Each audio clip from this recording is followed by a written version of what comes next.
तो जब पूरा देश अरावली पर्वतमाला को बचाने की एक बड़ी जीत का जश्न मना रहा था, तब गुजरात में एक और कहानी, एक और साजिश चुपचाप शक्ल ले रही थी।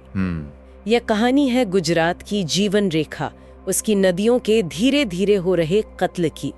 आज हमारे सामने डॉक्टर भाविन कुमार शांतिलाल वसावा का एक लेख है और इसके जरिए हम इस बहुत ही गंभीर मुद्दे की तह तक जाएंगे जी। और लेख साफ कहता है कि ये कोई प्राकृतिक आपदा नहीं है, ये विकास के नाम पर एक सोचा समझा खेल है। बिल्कुल। और इस लेख का जो सबसे बड़ा और मैं कहूँगा डरावना निचोड़ है वो ये है कि गुजरात की नदियों का संकट कोई हादसा या लापरवाही का नतीजा नहीं है। अच्छा, ये एक ऐसे सिस्टम का परिणाम है जहां नदियों को खत्म करके ही पैसा कमाया जा रहा है। एक ऐसा बिजनेस मॉडल जिसमें उद्योगपति, नेता और अधिकारी सब शामिल हैं। मतलब एक तरह का बिजनेस मॉडल ऑफ डिस्ट्रक्शन है, जहां प्रकृति की लाश पर मुनाफे की इमारत खड़ी की जा रही है। बिजनेस मॉडल ऑफ डिस्ट्रक्शन, बाप रे, ये तो सुनने में बहुत खतरनाक लग रहा है। चलिए इस मामले को परत दर परत खोलते हैं। जी। मुझे लगता है इन नदियों की कहानी को 3 हिस्सों में समझना चाहिए। पहली कहानी है धोखे की, यानी अहमदाबाद की साबरमती।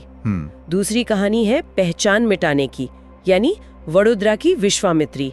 और तीसरी कहानी है एक खुली लूट की, जिसमें सूरत की तापी और पूरे गुजरात की जीवन रेखा नर्मदा शामिल है। सही वर्गीकरण है। तो शुरुआत साबरमती से करते हैं। गांधी जी का आश्रम, वो चमचमाता रिवर फ्रंट, हम जब भी तस्वीरें देखते हैं सब बहुत सुंदर लगता है। तो फिर इसमें धोखा कहाँ है? धोखा आंखों के ठीक सामने है। जो पानी आज हमें साबरमती रिवर फ्रंट पर दिखाई देता है वो असल में साबरमती का पानी। 1 मिनट, क्या? जी हाँ। क्या कह रहे हैं आप? मतलब जो नदी हम देख रहे हैं वो असल में वो नदी है ही नहीं? बिल्कुल। ये तो किसी फिल्म के सेट जैसा हो गया है, जहाँ सामने से सब सुंदर दिखता है और पीछे सब खोखला है। अच्छा, आपने एकदम सही पकड़ा। ये नर्मदा का पानी है जिसे मीलों दूर से नहरों और पाइपों के जरिए यहाँ लाया जाता है और एक, आप कह सकती हैं, एक ठहरे हुए तालाब की तरह भर दिया जाता है। असली साबरमती तो कब की मर चुकी है। शहर के गंदे नाले, हजारों फैक्ट्रियों का जहरीला केमिकल और अवैध खनन, इन सब ने मिलकर उसकी हत्या कर दी। तो सरकार ने क्या किया? सरकार ने नदी को साफ करने की बजाय उसकी लाश पर एक चादर डाल दी और नर्मदा का पानी उस चादर का काम कर रहा है। ये विकास का वो मॉडल है जो आपको सुंदरता का भ्रम बेचता है लेकिन असलियत छिपा लेता है।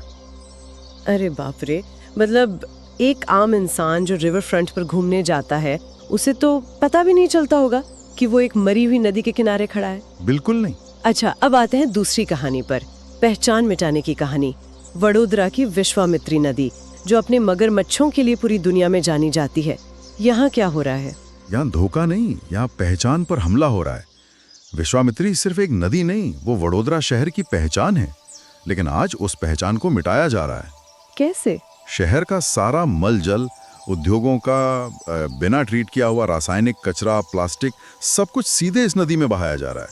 और इसका असर? इसका असर इतना भयानक है कि अब इस नदी के मगरमच्छ, जो इसकी पहचान है, वो भी बीमार पड़कर मर रहे हैं। 1 मिनट, मगरमच्छ तो मतलब वो तो सबसे मजबूत और ताकतवर जानवरों में गिने जाते हैं।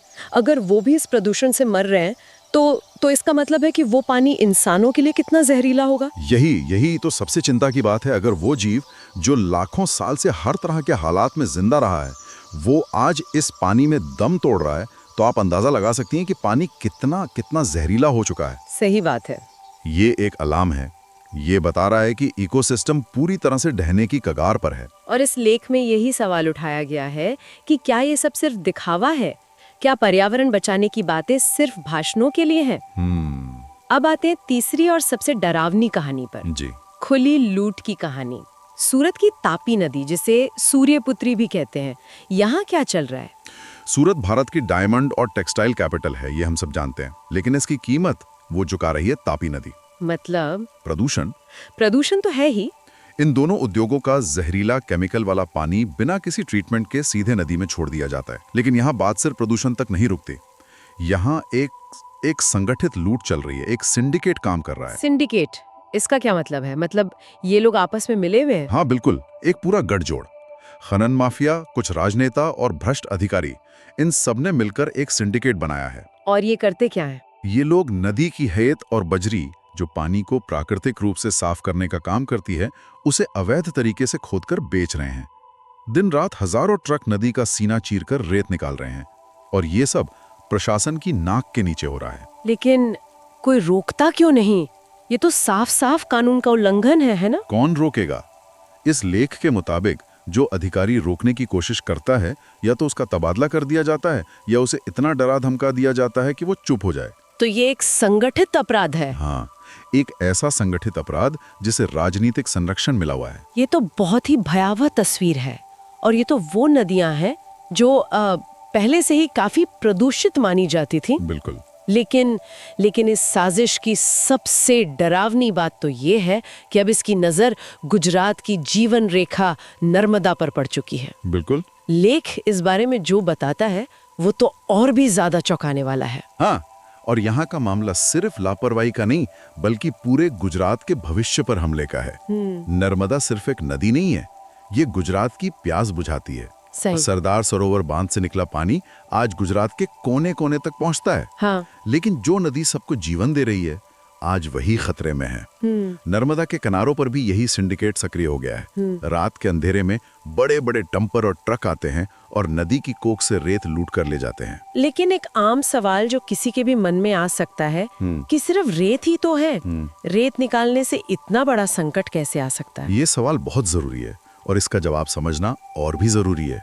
रेत सिर्फ रेत नहीं है, वो नदी के इकोसिस्टम का फिल्टर और स्पंज दोनों हैं। फिल्टर और स्पंज मतलब रेत पानी को साफ करती है और जमीन के नीचे पानी को सोख कर रखती है, जिससे ग्राउंड वाटर रिचार्ज होता है। जब आप रेत को पूरी तरह निकाल लेते हैं तो आप नदी के समझिए फेफड़े ही निकाल रहे हैं। ओह, इससे नदी का पूरा ढांचा ही बिगड़ जाता है और इसकी पानी सोख कर रखने की ताकत खत्म हो जाती है। तो इसका मतलब इसके दूरगामी परिणाम बहुत गंभीर होंगे। गंभीर नहीं, विनाशकारी। इस लेख में एक बहुत ही डरावनी भविष्यवाणी की गई है। क्या?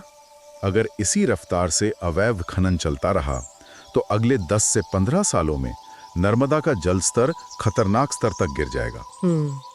और जब नर्मदा सूखेगी तो पूरा गुजरात सूखेगा। पूरा गुजरात? हाँ, पानी का ऐसा संकट पैदा होगा जिसकी हम कल्पना भी नहीं कर सकते। इंसान, बच्चे, पशु पक्षी सब तबाह हो जाएंगे। ये केवल एक नदी का सूखना नहीं होगा, ये पूरे प्रदेश के भविष्य का सूखना होगा। इस कहानी का सबसे परेशान करने वाला हिस्सा तो अब आता है, जब इतना बड़ा अपराध हो रहा है, प्रकृति का ऐसा चीरहरण हो रहा है, तो कोई तो आवाज उठाएगा। राजनीतिक दल, चाहे वो सत्ता में हो या विपक्ष में, सब चुप क्यों है? यहाँ तो खामोशी भी एक सोची समझी साजिश का हिस्सा लगती है। इस लेख में इसका जवाब बहुत सीधा और कड़वा दिया गया है। सभी राजनीतिक दल चुनाव लड़ने के लिए चंदा कहाँ से लेते हैं? उद्योगपतियों से। उन्हीं उद्योगपतियों और व्यापारियों से जो नदियों को प्रदूषित कर रहे हैं, और उन्हीं लोगों से जो इस खनन माफिया को चला रहे हैं या संरक्षण दे रहे हैं। तो अगर कोई पार्टी इनके खिलाफ आवाज उठाएगी तो उसकी चुनावी फंडिंग बंद हो जाएगी। तो ये एक चक्र है। बिल्कुल, एक चक्र है जिसमें सब एक दूसरे के स्वार्थ से बंधे हुए हैं। इसीलिए ये एक ऐसी साजिश है जिस पर सब चुप रहने के लिए राजी हैं। लेकिन एक तर्क ये भी तो दिया जाता है कि विकास के लिए थोड़ी बहुत कीमत तो चुकानी पड़ती है। सूरत का कपड़ा और हीरा उद्योग लाखों लोगों को रोजगार देता है। तो क्या इन दोनों के बीच कोई संतुलन नहीं बनाया जा सकता? बहुत अच्छा सवाल है और दुनिया ने इसका जवाब ढूंढ लिया है। जर्मनी की राइन नदी कभी दुनिया की सबसे प्रदूषित नदियों में से एक थी। आज वो साफ है। हाँ, मैंने सुना है। नॉर्वे, जापान, इन देशों ने उद्योग भी चलाए हैं और अपनी नदियों को भी जिंदा रखा है। विकास का मतलब विनाश नहीं हो सकता। हमारे देश में समस्या योजनाओं की नहीं, नियत की है। नियत की? जी।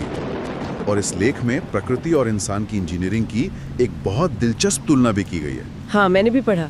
जरा इस पर रोशनी डालिए। ये एक बहुत ही विचारोत्तेजक पहलू है। लेख कहता है कि प्रकृति यानी सुप्रीम इंजीनियर ने करोड़ों साल लगाकर इन नदियों को बनाया। ये सिर्फ पानी की धाराएं नहीं है, ये एक पूरा जीता जागता इकोसिस्टम है जो लाखों जीवों को जीवन देते हैं। दूसरी तरफ है इंसान की इंजीनियरिंग, जो कितनी खोखली है इसके उदाहरण हमारे सामने हैं। जैसे मुंबई के अटल सेतु में लोकार्पण के कुछ ही महीनों में दरारें आ जाती हैं, कोलकाता में फ्लाईओवर गिर जाता है।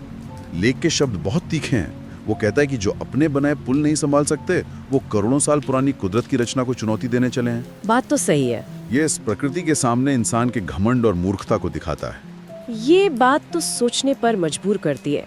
एक और बात, जब इन खदानों को मंजूरी दी जाती होगी तो बहुत सारे वादे भी तो किए जाते होंगे। बिल्कुल। पर्यावरण संरक्षण और स्थानीय विकास को लेकर। और लेख इसे वादों का बाजार और धोखे का कारोबार कहता है। कागज पर सब कुछ बहुत सुंदर दिखता है, हजारों पेड़ लगाने के वादे, एनवायरमेंट प्रोटेक्शन प्लान, स्थानीय लोगों को रोजगार और CSR फंड की लॉलीपॉप। अच्छा, CSR फंड, ये तो वो पैसा हुआ ना जो बड़ी कंपनियों को कानूनन समाज के भले के लिए खर्च करना होता है। तो उसका सिर्फ लालच दिया जाता है, खर्च नहीं होता। यही तो खेल है। ये वादे सिर्फ सरकारी फाइलें मोटी करने के लिए होते हैं। लेख पूछता है कि क्या आज तक किसी ने इन वादों की जांच की है कि कितने पेड़ लगे, कितने लोगों को रोजगार मिला, या CSR का पैसा कहाँ गया? और जवाब है नहीं। ये सब एक ढोंग है। खदानें शो हो जाती हैं, पहाड़ खोदे जाते हैं, नदियां जहरीली हो जाती हैं, लेकिन वादे सिर्फ कागजों में दफन होकर रह जाते हैं। तो इस पूरे विश्लेषण का सार क्या है? इस लेख का अंतिम संदेश क्या है? लेख का संदेश एक सीधी, मजबूत और तत्काल कार्रवाई की अपील है। जागो, वरना बहुत देर हो जाएगी। जैसे लोग अरावली को बचाने के लिए सड़कों पर उतरे, उसी जज्बे और एकता की जरूरत आज गुजरात की नदियों को बचाने के लिए है। ये कोई छोटा मोटा मुद्दा नहीं है, ये हमारे अस्तित्व और हमारे बच्चों के भविष्य को बचाने की लड़ाई है। जल, जंगल, जमीन, ये शब्द सुनते ही मुझे उन आदिवासी समुदायों की याद आती है जो सदियों से इनकी रक्षा करते आए हैं। आपने बिल्कुल सही नस पकड़ी है। आज अगर देश में थोड़ा बहुत भी पर्यावरण बचा है तो उसका बड़ा हिस्सा आदिवासी क्षेत्रों में ही है। सही बात है। ये वो समुदाय हैं जिन्होंने प्रकृति को पूजा है, उसका सम्मान किया है और उसके साथ तालमेल बिठाकर जीना सीखा है। वे विकास के विरोधी नहीं हैं, लेकिन वे उस विनाशकारी मॉडल के खिलाफ हैं जो उनकी जीवन रेखा को ही खत्म कर दे। आज पूरे देश को जो साफ हवा और पानी मिल रहा है, उसमें इन समुदायों और उनके द्वारा सहेजे गए जंगलों का बहुत बड़ा योगदान है। हमें उनका दिल से धन्यवाद करना चाहिए, क्योंकि वे आज भी जल, जंगल और जमीन की लड़ाई लड़ रहे हैं। तो आज हमने देखा कि कैसे विकास के नाम पर एक ऐसा मॉडल चलाया जा रहा है जो गुजरात की जीवनदायिनी नदियों को धीरे धीरे मौत की नींद सुला रहा है। यह सिर्फ पर्यावरण का मुद्दा नहीं है, ये हमारे पीने के पानी, हमारे भविष्य और हमारी आत्मा का सवाल है। लेख एक बहुत ही चुपता हुआ सवाल हमारे लिए छोड़ जाता है। 20 साल बाद जब हमारे बच्चे तस्वीरों में नर्मदा को देखकर पूछेंगे कि ये नदी कैसी थी, तो हम क्या जवाब देंगे? क्या हम शर्म से सिर झुका लेंगे कि हम सब कुछ जानते हुए भी चुप रहे और अपनी नदियों को मरने दिया? और लेखक अपनी बात जय नर्मदे हार और जय जोहार के साथ खत्म करते हैं। जय नर्मदे हार नर्मदा के प्रति समर्पण है, लेकिन जय जोहार यह एक बहुत गहरा संदेश देता है। जय जोहार जी, ये एक आदिवासी अभिवादन है। इस अभिवादन का इस्तेमाल करके लेखक इस लड़ाई को सीधे तौर पर उन समुदायों से जोड़ते हैं जो हमेशा से जल, जंगल और जमीन के असली रक्षक रहे हैं। ये सिर्फ एक नारा नहीं है, यह एक विचारधारा है प्रकृति के साथ सह अस्तित्व की, जिसे आज हम भूल चुके हैं। वाकई ये पूरी बातचीत विकास के उस मॉडल पर गंभीर सवाल उठाती है जहां प्रकृति की बलि चढ़ाना ही विकास की पहली शर्त बन गया है। और ये हमें एक विचार के साथ छोड़ जाता है। सोचना वाली बात यह है कि विकास का वो मॉडल कैसा हो सकता है जिसमें हमारी जीवन रेखाओं को कुर्बान ना करना पड़े। और क्या हम उन समुदायों के नजरिए से कुछ सीख सकते हैं जो सदियों से प्रकृति के साथ तालमेल बिठा करते आए हैं? शायद जवाब उन्हीं की परंपराओं और ज्ञान में छिपा है जिन्हें हम पिछड़ा हुआ मानकर नजरअंदाज करते आए हैं।